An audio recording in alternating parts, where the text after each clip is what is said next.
In this video, I'm going to be breaking down the most common mistakes that beginners will make during their first Q4 selling on Amazon. If you're brand new to the channel, my name's Warner Fields from SellerAmp, and it's our goal with the channel to provide you with the tools and the knowledge that you need to go out and crush selling on Amazon. So I also personally run a 7-figure Amazon business, and last year during Q4 was kind of one of my breakthrough moments where in the months before Q4, kind of October, September, I was doing right around $50,000 to $60,000 a month, which is not too bad at all, right?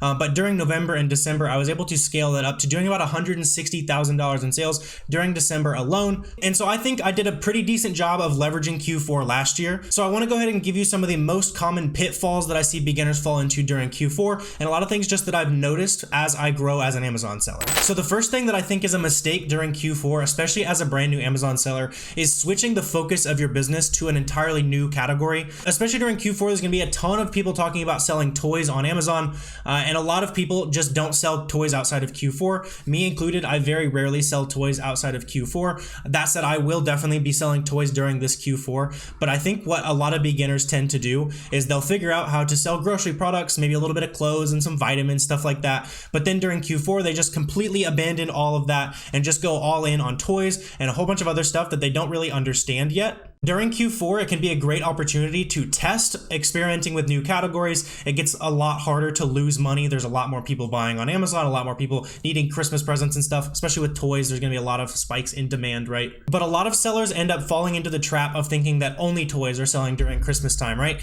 There's a ton of other products that people are going to continue to be giving as Christmas presents. So those groceries you've been selling, especially if they're chocolates or something like that, like anything that would be in a stocking, any kinds of shoes, anything like that, anything that's giftable is going to sell way better. And if you're already selling anything that you would consider giftable, you should definitely consider going way deeper on that than you normally do. Think 50 to 100% deeper than your normal quantities for that item, because there's going to be a ton of new demand for those items that people are buying as Christmas presents.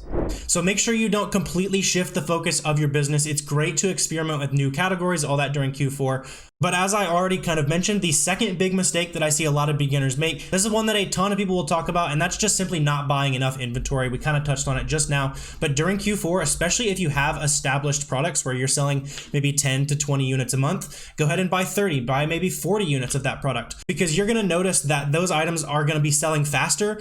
And on top of the items selling faster, there's going to be other sellers who aren't properly prepped for Q4. They're going to go out of stock on their FBA listings. And if you happen to be one of the only FBA sellers left in stock, you're going to be able to hog the buy box and get a ton more sales just because you were a little bit more prepped and bought a little bit of extra inventory compared to what you're normally selling on those ASINs. And that said, while you are sourcing deeper, buying a plenty of inventory for Q4, make sure you're paying very close attention, especially on those products that you're going really deep on, the brands you're going deep on, especially the sites you really like to source from.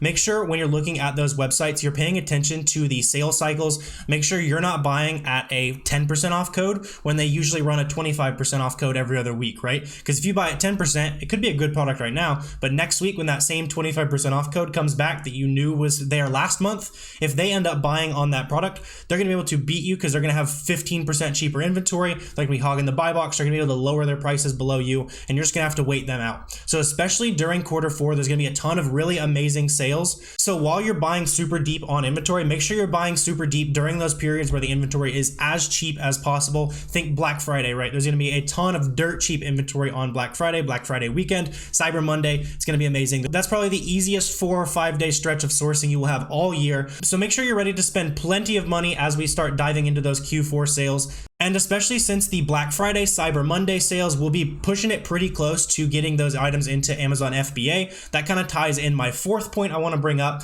And that's a lot of people kind of think they're too good to do merchant fulfillment. Like as Amazon sellers, we love to leverage the FBA program because we can send it in, be done with it. Amazon takes care of all the other hard work, all the shipping, all that kind of stuff for us. But for those of you who do put in the extra legwork of doing merchant fulfillment this Q4, there's going to be a ton of opportunities, especially on the Black Friday stuff. If you're buying it towards the end of November, trying to ship it into Amazon, it's just not going to get there in time for Christmas. So that's going to be great inventory for you to go ahead and merchant fulfill in your business, because as other FBA sellers are running out of stock, they're going to be calling it quits for the year, but you're going to have those stockpiles of inventory ready, and as prices are spiking, you're going to be there to meet it with your FBM products that you bought. You can go ahead and list it the same day. I know especially last Christmas, we were receiving huge, massive package delivery days. I was trying to get it listed, merchant fulfilled the same day or next day, and as soon as I started listing those products, they were just flying off the shelf. So speed really, really matters during Q4. Don't be too good to merchant fulfill. There's going to be a ton of money in it if you have your operations down, and make sure you're ready with the proper equipment. Think boxes, poly bags, all that kind of stuff that you're going to need to ship out a bunch of merchant fulfilled orders. And so as we head into Q4, if you don't already have an amazing way to source tons of profitable inventory for your Amazon business, make sure you have a SellerAmp subscription. That's our tool that's going to embed a ton of information on every product listing, how fast it sells,